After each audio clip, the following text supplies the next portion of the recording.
आज की सबसे बड़ी खबर यह है कि अमेरिका के राष्ट्रपति डोनाल्ड ट्रंप के सलाहकार ने रशिया और यूक्रेन युद्ध को मोदी का युद्ध बताया है।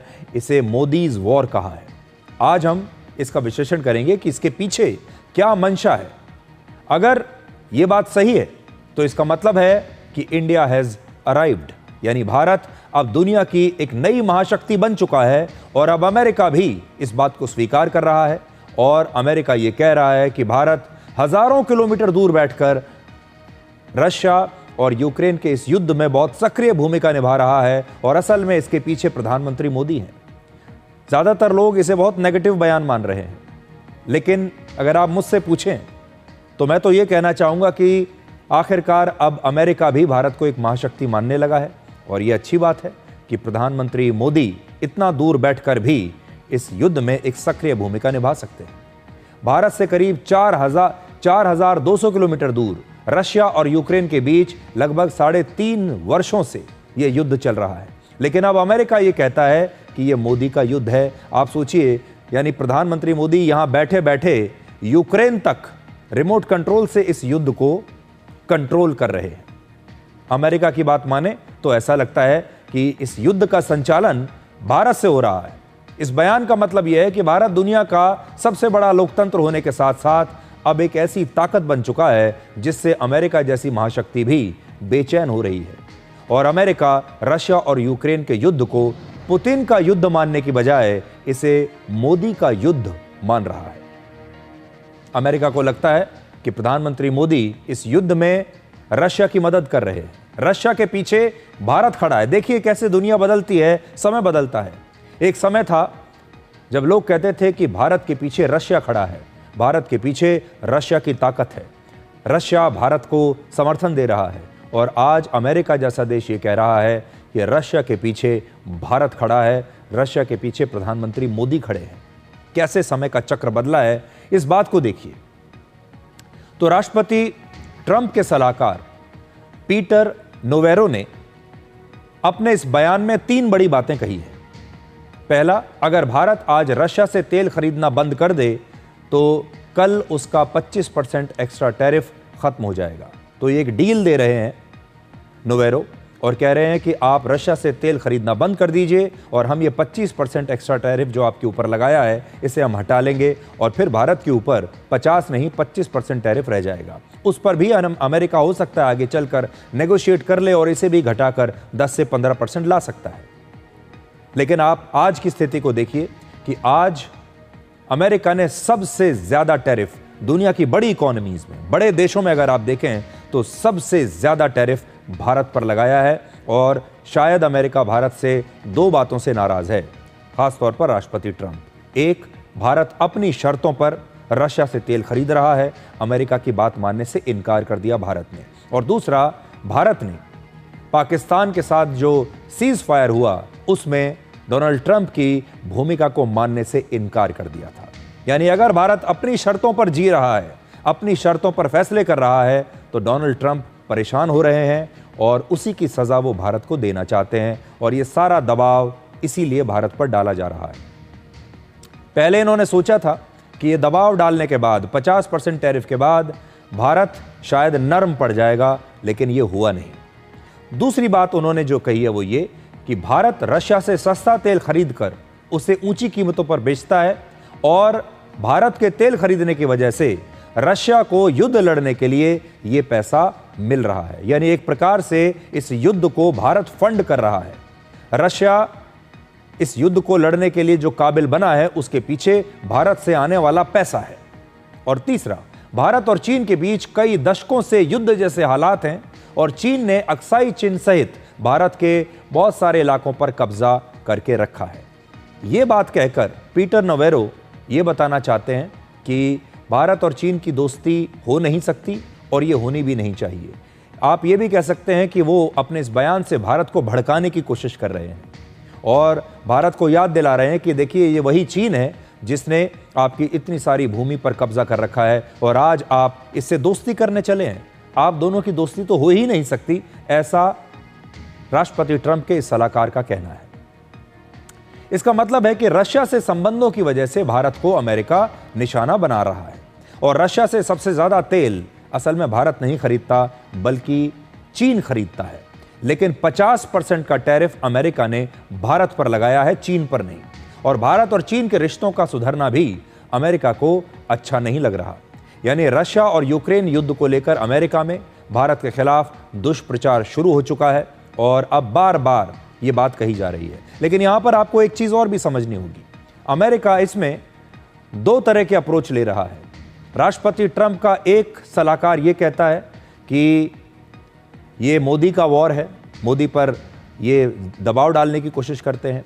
और उन्हीं का विदेश मंत्री जो है और उन्हीं के जो दूसरे कुछ लोग हैं वो ये भी कहते हैं कि एक ना एक दिन अमेरिका और भारत के बीच समझौता तो होना तय है, समझौता हो ही जाएगा।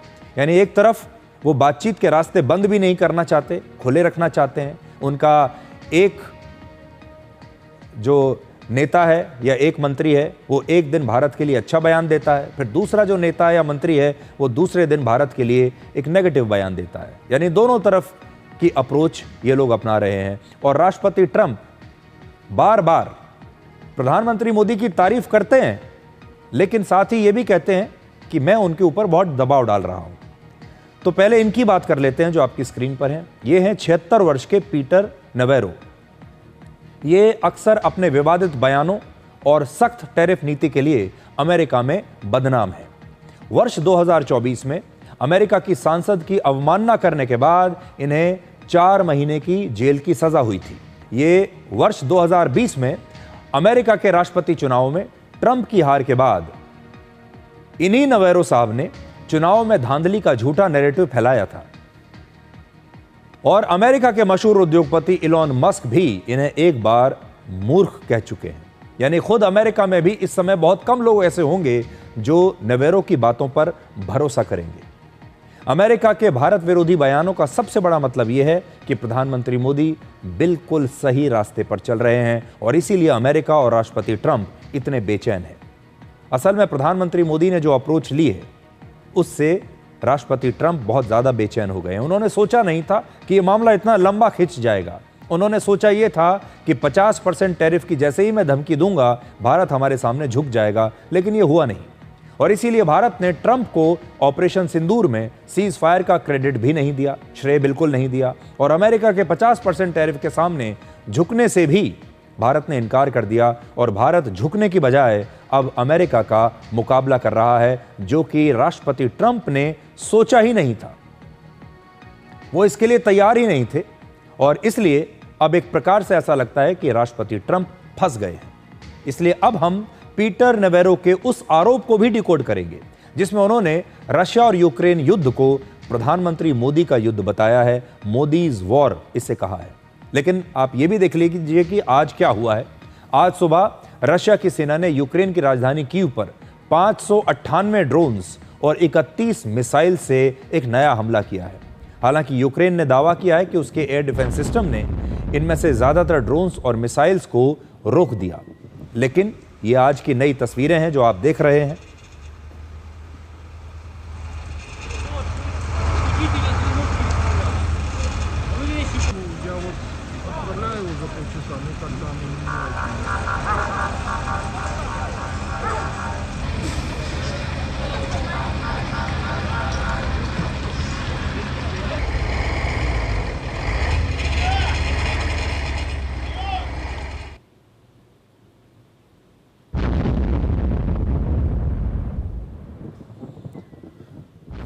तो रशिया का आप कॉन्फिडेंस देखिए और राष्ट्रपति पुतिन का ये कॉन्फिडेंस देखिए कि अब वो सीधे यूक्रेन की राजधानी कीव पर हमला कर रहे हैं।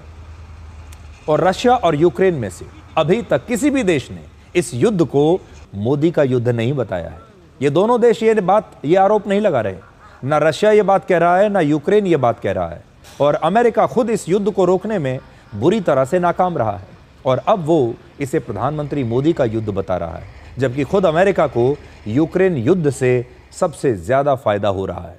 असल में अमेरिका जानता है कि अपने बारे में प्रचार कैसे करना है और इसीलिए अमेरिका का प्रचार तंत्र इतना मजबूत है, सारा मीडिया उसके कंट्रोल में है कि अमेरिका से दुनिया के ज़्यादातर देश सवाल पूछते ही नहीं।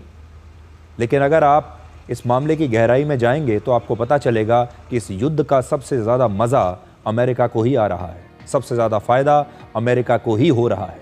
अमेरिका यूक्रेन को अब तक 5,85,000 करोड़ से ज़्यादा के हथियार बेच चुका है।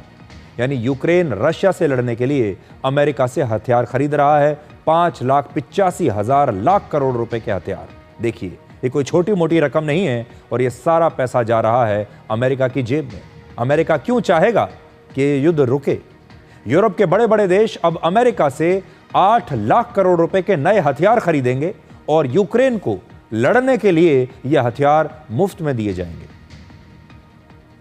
और वर्ष 2020 से 2024 के बीच 4 साल में अमेरिका ने दुनिया के कुल 43% हथियार बेचे हैं। यह हथियार बेचने से अमेरिका को हजारों करोड़ रुपए का फायदा हुआ है। यानी इस युद्ध से दुनिया के एक देश को सबसे ज्यादा मुनाफा हो रहा है और उस देश का नाम है अमेरिका और उस देश के राष्ट्रपति का नाम है डोनाल्ड ट्रंप। और फिर भी दुनिया डोनाल्ड ट्रंप से कोई सवाल नहीं पूछ रही। आपको याद होगा, चुनाव प्रचार के दौरान राष्ट्रपति ट्रंप ने राष्ट्रपति बनते ही रशिया और यूक्रेन का युद्ध 24 घंटे में रोकने का ऐलान किया था। अपने चुनाव प्रचार के दौरान वो कहते थे, मुझे राष्ट्रपति बना दीजिए, चुनाव जितवा दीजिए और देखिए मैं 24 घंटे के अंदर इस युद्ध को रुकवा दूंगा। लेकिन आज 8 महीने के बाद भी ये युद्ध वैसे ही जारी है। 15 अगस्त को अलास्का में ट्रंप ने रशिया के राष्ट्रपति पुतिन का जबरदस्त स्वागत किया था। हालांकि वहां युद्ध को खत्म करने पर कोई समझौता हो नहीं पाया। अब यूक्रेन युद्ध रोकने में नाकाम रहने के बाद ट्रंप की इमेज को बहुत नुकसान पहुंच रहा है और इस इमेज को, इस छवि को बचाने के लिए वो पूरा दोष प्रधानमंत्री मोदी पर डालने की कोशिश कर रहे हैं। अमेरिका के राष्ट्रपति को दुनिया का सबसे ताकतवर इंसान कहा जाता है और ट्रंप खुद प्रधानमंत्री मोदी को आजकल टेरिफिक मैन कहकर बुला रहे हैं। अभी नए बयान में उन्होंने कहा है कि Modi is a terrific man. इसका मतलब यह है, हिंदी में अगर मैं कहूं, वो प्रधानमंत्री मोदी को एक जबरदस्त लीडर मानते हैं। बार बार अपने बयानों में ये कहते हैं। 26 अगस्त को ट्रंप ने अपनी कैबिनेट मीटिंग में प्रधानमंत्री मोदी की यही शब्द कहकर तारीफ की। एक तरफ ट्रंप सच को स्वीकार करके प्रधानमंत्री मोदी को जबरदस्त लीडर बताते हैं, बहुत बड़ा मजबूत नेता बताते हैं, और दूसरी तरफ उन्हीं के सलाहकार प्रधानमंत्री मोदी के बारे में दुष्प्रचार भी करते हैं। दूसरी बात यह है कि प्रधानमंत्री मोदी की इतनी तारीफ करके उसके बाद जब राष्ट्रपति ट्रंप उनके बारे में कहते हैं, जो भी गलत दावे करते हैं कि मैंने पाकिस्तान के साथ युद्ध को रुकवा दिया, तो वो एक प्रकार से अपना कद भी बढ़ाने की कोशिश करते हैं। आजकल क्या कहते हैं प्रधानमंत्री मोदी के बारे में, सुनिए। I'm talking to a very terrific man, Modi of India. And I say, what's going on with you in Pakistan? Then I'm talking to Pakistan on trade. I said, what's going on with you in India? And the hatred was tremendous. Now, this has been going on for a hell of a long time, like sometimes with different names for hundreds of years. But I said, what's going on? तो राष्ट्रपति Trump कहते हैं कि प्रधानमंत्री मोदी जबरदस्त नेता है, लेकिन मैंने पाकिस्तान के साथ सीज फायर करने के लिए उन्हें भी समझा लिया, उन्हें भी मना लिया। इस सब के पीछे वो सिर्फ अपनी छवि को बेहतर बनाने की कोशिश करते हैं। इस सब के पीछे वो दुनिया को ये बताने की कोशिश करते हैं कि वो खुद बहुत बड़े नेता हैं, वो प्रधानमंत्री मोदी से भी जबरदस्त नेता हैं, ऐसा बताने की कोशिश करते हैं। और ये दुनिया के पहले ऐसे नेता होंगे जो हर रोज अपनी जबरदस्त तारीफ करते हैं अपने ही मुंह से। ट्रंप ऑपरेशन सिंदूर में सीज फायर का श्रेय खुद लेना चाहते हैं और अब वो राष्ट्रपति पुतिन पर रशिया और यूक्रेन युद्ध रोकने का दबाव बनाने के लिए भारत पर ये टैरिफ लगा चुके हैं। उन्हें लगता है कि जैसे जैसे भारत पर दबाव डालेंगे वैसे वैसे रशिया कमजोर होगा। वो असल में भारत पर दबाव बनाकर राष्ट्रपति पुतिन की नस को दबाना चाहते हैं। उन्हें लगता है कि मैं यहां दबाव डालूंगा और दर्द होगा रशिया को, लेकिन ऐसा कुछ नहीं हुआ। ट्रंप पूरी कोशिश कर रहे हैं कि उन्हें नोबेल पीस प्राइज मिल जाए, नोबेल शांति पुरस्कार मिल जाए, और जिसके रास्ते में सबसे बड़ी रुकावट इस समय भारत ही बन गया है। अब आपको बताते हैं कि भारत के खिलाफ इस दुष्प्रचार के 3 बड़े मकसद क्या हो सकते हैं। पहला, यह बयान अमेरिका की आधिकारिक पॉलिसी नहीं है। नेवेरो के बयान से भारत सहित रशिया पर दबाव बनाने की एक कोशिश की जा रही है। ये अमेरिका की जो फॉरेन पॉलिसी है ये बयान उससे बिल्कुल अलग है। दूसरा, अमेरिका ये दिखाना चाहता है कि दुनिया में कौन सा देश किसके साथ रहेगा, कौन किसका पार्टनर बनेगा, ये अब राष्ट्रपति ट्रंप तय करेंगे। भारत का दोस्त कौन होगा, भारत किसके साथ साझेदारी करेगा या कोई भी दुनिया का देश क्या करेगा, ये राष्ट्रपति ट्रंप तय करना चाहते हैं और जो उनकी बात नहीं मानेगा उस पर टैरिफ लगा देंगे। तीसरा, अमेरिका की बड़ी बड़ी तेल कंपनियां इस समय भी रशिया में निवेश करने की कोशिश कर रही हैं और ट्रंप अमेरिका की कंपनियों को रशिया के साथ एक अच्छी डील दिलाना चाहते हैं। हम बार बार आपको बताते हैं कि अमेरिका एक व्यापारी देश है और राष्ट्रपति ट्रंप नेता बनने से पहले एक बहुत बड़े व्यापारी हैं और वो व्यापारी की तरह सोचते हैं, जहां पैसा है वहां ट्रंप है।